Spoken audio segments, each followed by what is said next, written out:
Sriperumbudur Foxconn ஆலையை இயக்க உத்தரவிடக் கோரி சென்னையில் தொழிலாளர்கள் உண்ணாவிரதம் இருந்தனர்.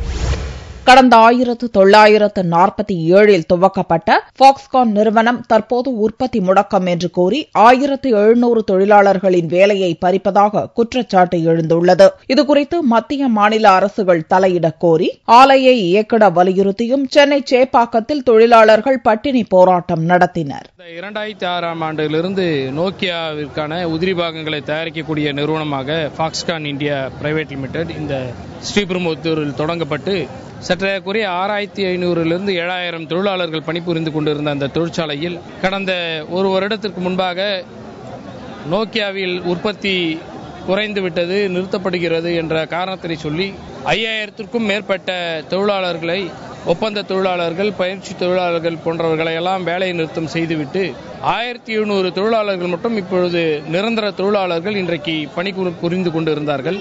கடந்த நவம்பர் மாதம் 23ஆம் தேதியிலிருந்து உற்பத்தி நிறுத்தம், தற்காலிக உற்பத்தி நிறுத்தம் என்று தெரிவிக்கப்பட்டு தொழிற்சாலைக்கு தொழிலாளர்கள் வர வேண்டாம் என்று ஆலையை மூடியிருக்கிறது.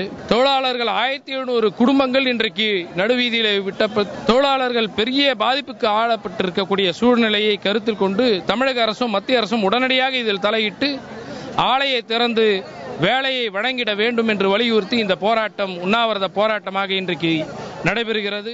உலகின் பிரம்மாண்டமான நிறுவனங்களுக்கு உதிரி பாகங்களை உற்பத்தி செய்து வரும் பாக்ஸ்கான் நிறுவனம் 14 வயது சிறார்களை வேலையில் அமர்த்தியதற்காக பலமுறை தண்டிக்கப்பட்டது குறிப்பிடத்தக்கது.